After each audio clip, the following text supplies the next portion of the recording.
out on. I wasn't involved in clubs or sports or any sort of activity or hobby.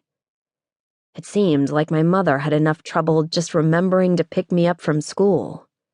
I remember being dropped off at friends' houses and sometimes not getting a phone call for what seemed like days. For most kids, sleeping over multiple nights in a row is a chance to have unsupervised fun. For me, it meant wondering when I would see my mom again. I didn't want to be part of the tumultuous lifestyle created by her unpredictable behavior. I wanted consistency and stability, but I felt like my childhood lacked structure and steady parenting. I found myself weaving into the crazy more without recognizing that it wasn't normal. I even started to lie to cover for my mother's behavior. The day after September 11, 2001, my mother came to pick me up from my after-school program at Lakeside Elementary School.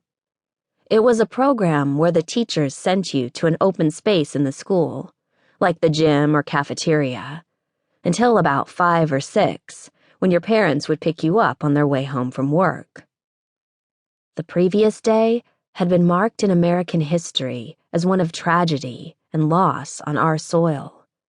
Everyone can remember where they were and what they were doing when the planes crashed. The following day, there was a heavy silence around the school. Even though I was only in the 4th grade, I was aware of a sense of the atmosphere being off. Sitting between the 2 tables at the front of the cafeteria, the pair of teachers in charge watched as my mom leaned over the sign-out sheet.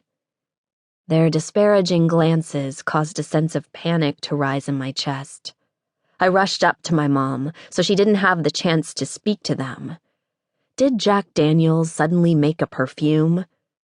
Every word pouring out of her mouth sounded slurred. I was embarrassed and hung my head in shame, hoping no one else caught on as fast as I did. I thought I had gotten away without being interrogated, but the next day, my guidance counselor called me into his office. My cousin works in New York City, so my mom was really shook up. The rehearsed line rolled off my tongue in a monotone. "Is that really it, Kailyn?" "Yes," I replied. "She was just really worried." That was the day I started lying for my mother's alcoholism. In that moment, I became an adult. It became my natural instinct to take care of people because it felt like my mother couldn't take care of herself, or me.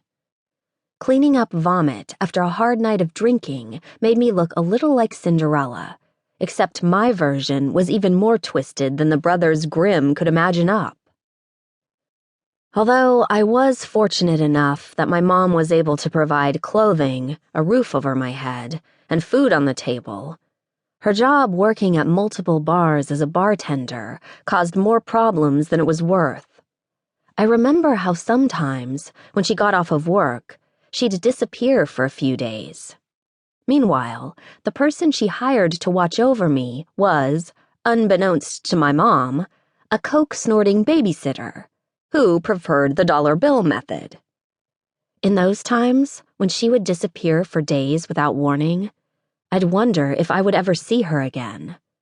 The possibility of her becoming a newspaper headline seemed inevitable to me because of her impulsive lifestyle. I guess no one told her she wasn't a rock star. I'd like to pretend my mom never hurt me, but the truth is, she did. It felt like a bottle of liquid brought her more joy than spending time with her own daughter. There's no denying I took it personally. How could I not? At some point, I gave up on her because it seemed like a disease, and I knew that disease wasn't thinking of my mom's best interest or mine. The insatiable need would always win out over a desire to make our lives better. In 4th grade, I moved to the next town over and spent a solid 2 years there. I was nearly always alone, unless my mom had paid the babysitter by way of cigarettes. I wasn't sure who I was becoming or what I wanted. The deadly combination